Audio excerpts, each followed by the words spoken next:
Ladies and gentlemen, boys and girls, and children of all ages, of course, in compliance with the COPA guidelines, so not really of all ages, today we are nearing the end of the Supermayor story. This woman's glorious, corrupt nature is finally coming back to bite her. We have key advisors flipping, churning state's evidence. We have the books opened up so we can see what has been misspent, and oh boy, it's absolutely a crap ton of money.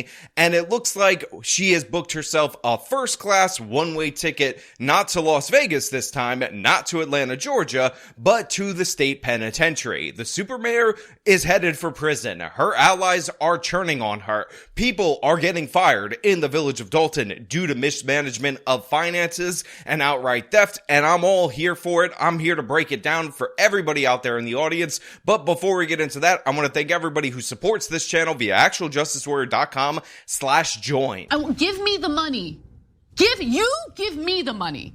Okay. Continues between its embattled mayor and the board of trustees. Trustees say the village faces a financial disaster, and they blame the mayor for mismanagement. So the village of Dalton recently had yet another crazy board meeting among many crazy board meetings that we've covered on this channel before, but this one had a bit of a melancholy feel to it for a number of reasons. First and foremost, the Supermayor benefits YouTubers like me more than anyone in the world. I feel absolutely terrible for the residents of the village of Dalton who have to live under her governance, but the fact of the matter is, this story has done wonders for me personally, because you guys absolutely love it, and a bunch of other YouTubers feel that way. But more important than that, more important than our selfish needs and selfish desires, this meeting had a ton of layoffs. A bunch of different staffers in the village of Dalton are without jobs, and the reason for that is because the Supermayor has incinerated so much of the village's money that they will not be able to make payroll by December, if not sooner. Now, we are going to get the full Lightfoot report Thursday, which by the way is today when I intend to release this video, and I may stream it live depending on what you guys out there in the audience think in a meeting where we will get the full extent of the Supermayor's theft. But needless to say, a bunch of people ended up losing their jobs, and some of them are corrupt allies of the Supermayor, but a lot of them are just people who had their payroll stolen by the Supermayor. Last night's meetings were never going to be just business as usual in Dalton. People around you that wants what's best for the people, not what's best for Tiffany. People need and watching as this village being ran into the ground. For months, Dalton's mayor and members of Dalton's board of trustees have faced off over the village's finances. They accuse her of overspending, and she accuses them of political retaliation.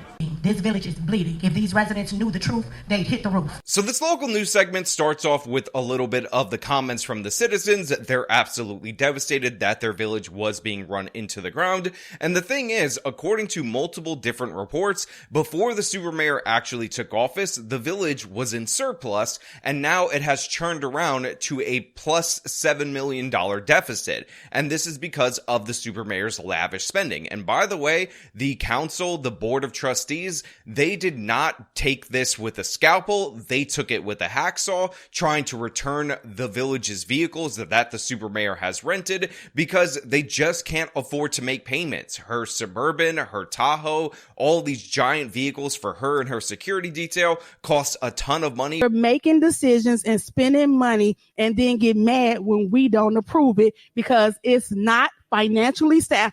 I sat here and looked at a lease that y'all's paying $149,000 for one of them trucks. You make that's like when you 19 years old and you go get a car and the interest rate 27%.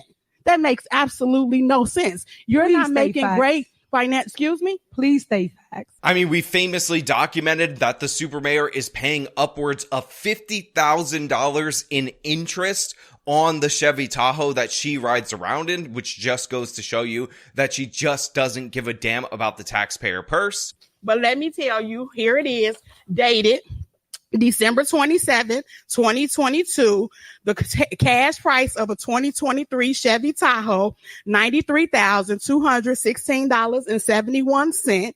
Interest and APR, $55,929.49. Total lease price, $149,146.20.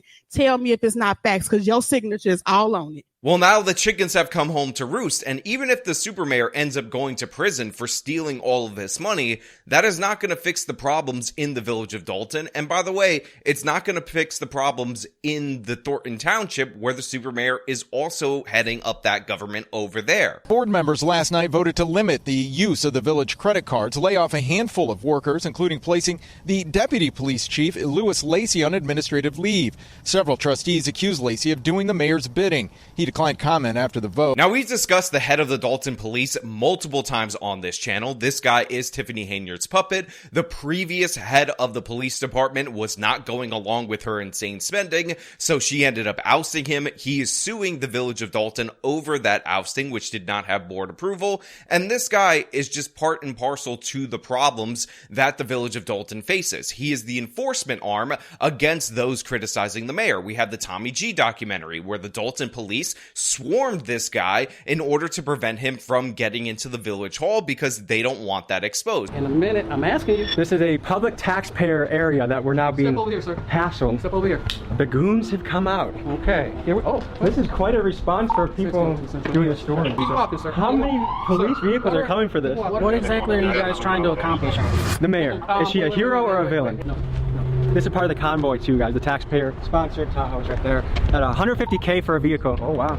That's Run me over. We've seen different things where people are funneled to avoid them being able to attend the meeting by this very same police chief. And he is also an insanely frivolous spender, just like his boss. And very notably, and this was highlighted by Nate the lawyer, so credit where credit is due for him pointing this out, he spent $50,000 on a new police department. Oh, I'm sorry. Let me fix that sentence for you. Not on the actual new police department headquarters, but on the sign that said that this was the new police department.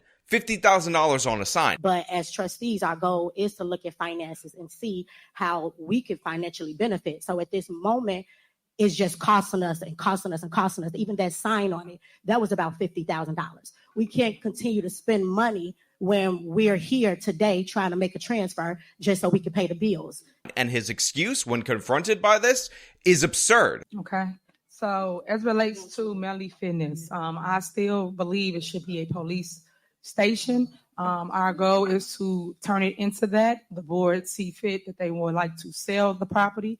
I still think the people should have a say-so on that. I know when we did put the sign up, a lot of residents was happy that the police station was closer on Sibley and then that they can get to calls a lot faster. So my goal is still to do that. And what people not telling you is it is in a TIF district. That's where that police station sits at. And then also when they purchased the sign, Chief Lacey, what account did it come out of? Because when they tell you stuff, they don't tell you where money come from. Thank you, Madam Mayor. The sign was paid for out of asset forfeiture. We have a state and a federal. It was recently brought to one of my commander's attention that said that our asset forfeiture was dried up.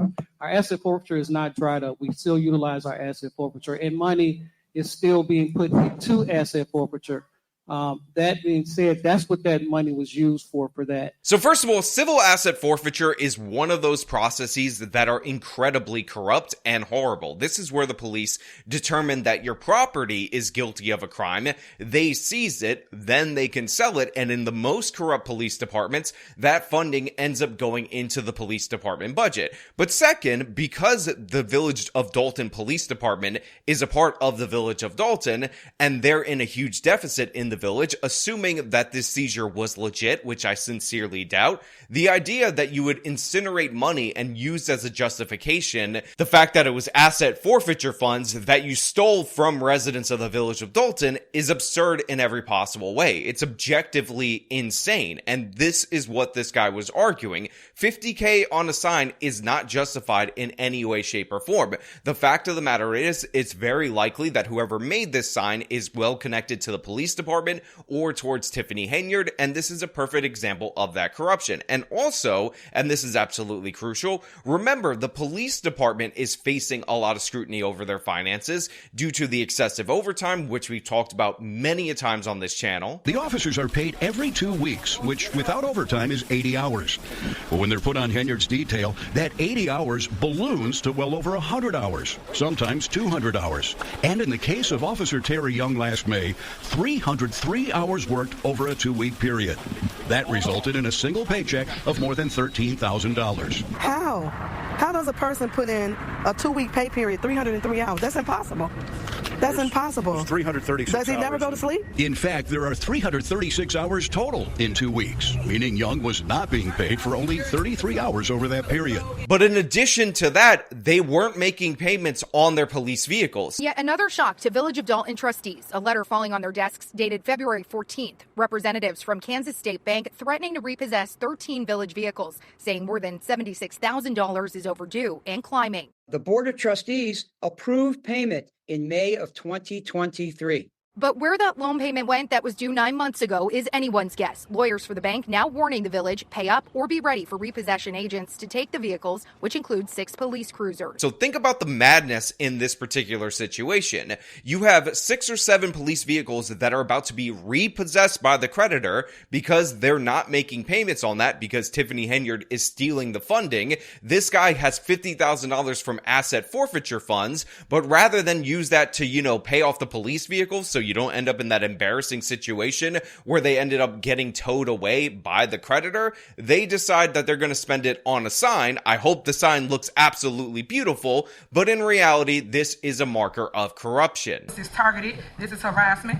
The board also discussed selling a Village-owned building that has a police sign on it but was never converted, and selling Henyard's 4 SUVs used for her security detail. Now, to make matters worse, what the local news said right there is perfectly accurate. That building that they were converting into a police station never actually was converted. So you spend $50,000 of money that you steal from the citizens through a very questionable process known as civil asset forfeiture. You put up the sign on the building, but you never actually follow through. So $50,000 down the drain. Now, of course, they're trying to sell it. They're trying to sell the super mayor's vehicles. That they're trying to get out of debt in any way, shape, or form. But the fact of the matter is that they're not going to be able to recover from what the super mayor has done. And by the way, we're going to hear in great detail from the Lightfoot report how many first-class flights Tiffany Henyard has billed to the Village of Dalton, how many Thornton Township expenses she's billed to the Village of Dalton, and of course, the hotels and all the travel, all the craziness, and the hair and makeup and all that nonsense, because we have seen in the reports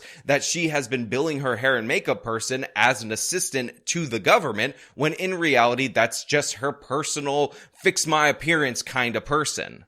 We've spent almost $250 some odd $1,000 on these vehicles. If we keep the lease for the 5 years, which is 60 months, we would be spending $718,000. Most of them was signed without proper authority anyway. I mean, again, 4 SUVs are going to cost them, or have already cost them, $250,000. The remainder of those SUVs are about $700,000. So we're looking at close to $1 million. Maybe it's just the $700,000 and that's the total on 4 vehicles. And you might think that's crazy, but remember the clip I showed you earlier where she's paying almost double the sticker price of the vehicle in terms of the interest rate on these leases, because Tiffany Henyard is signing her name, signing the Village credit card without authorization, although she's not even negotiating down the price. You throw a lot of things up here that don't be true. It's simple counting, baby. All you have to do is multiply. Now, Henyard, of course, denies everything. That's her go-to move. She says that's not real. That's fake news. You're just spreading propaganda. But in reality, the contracts are what they are. When you have a copy of them, you can see the full amount if you were to pay them off over time, over the full term. And guess what? That's the amount you're going to pay. And I also want to point out, I don't know if people are hearing this correctly, that a bunch of these vehicles are leases. So at the end of paying all this money, you don't even get to keep the vehicle. That's just the end of the lease. It's the most crazy thing I've ever seen in my life. Somebody needs to send Dave Ramsey over there in order to clown these people, because they absolutely deserve to be named and shamed. Another issue board members are trying to square is the employment status of Henyard's former top aide, Keith Freeman,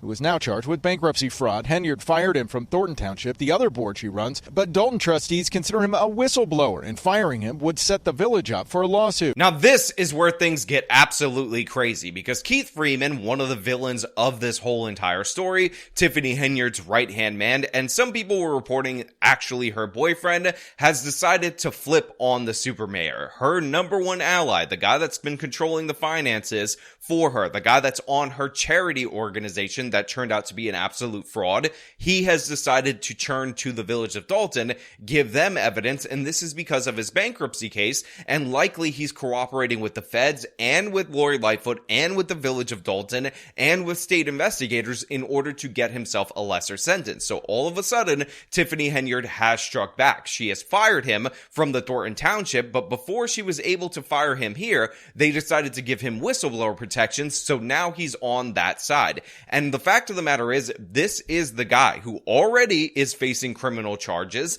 The only way he was going to get out from under them is if he revealed some of the crimes of Henyard. That is going to lead to her going to prison. The Dalton residents, the Board of Supervisors have tried everything and anything for years to get some accountability from the government, but this is the guy who knows where the bodies are buried, and you could tell by the Supermayor's reaction, she is none too pleased about this guy being kept on payroll. Henyard made it clear where she stands. Keith Freeman is fired from the Village of Dalton.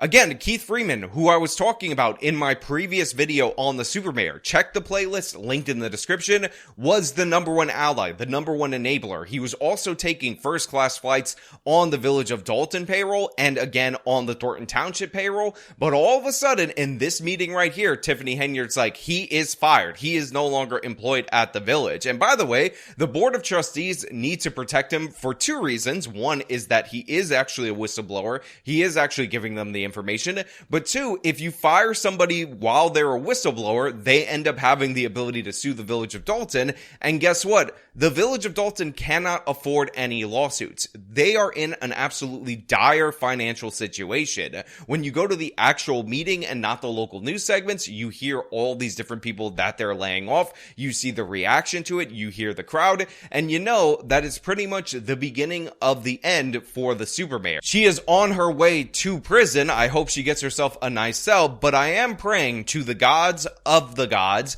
that the Supermayor asks for a public trial that is on camera. I am praying to the Lord Almighty that the Supermayor will, of course, decide to represent herself, argue the case in court without an attorney, or get herself a really crazy ghetto attorney and make sure that she testifies at trial, because we cannot let Tiffany Henyard go. We cannot let her fall like this. This is the end of a gangster movie. She either has one of two choices, which is to try to turn state's evidence herself, which she can't do, go into witness protection. Nope, that's not the end of this movie. Or lock the doors, barricade herself in, snort a pile of cocaine, and decide that she's gonna fight anybody that comes through the door. That's the Supermayor I know. That's the Supermayor I appreciate. And of course, I'm talking metaphorically, but that's what I want to see. I want to see her go balls to the wall after everyone, fight back as we expect, go through the whole trial phase with defiance, because we need the entertainment value. And honestly,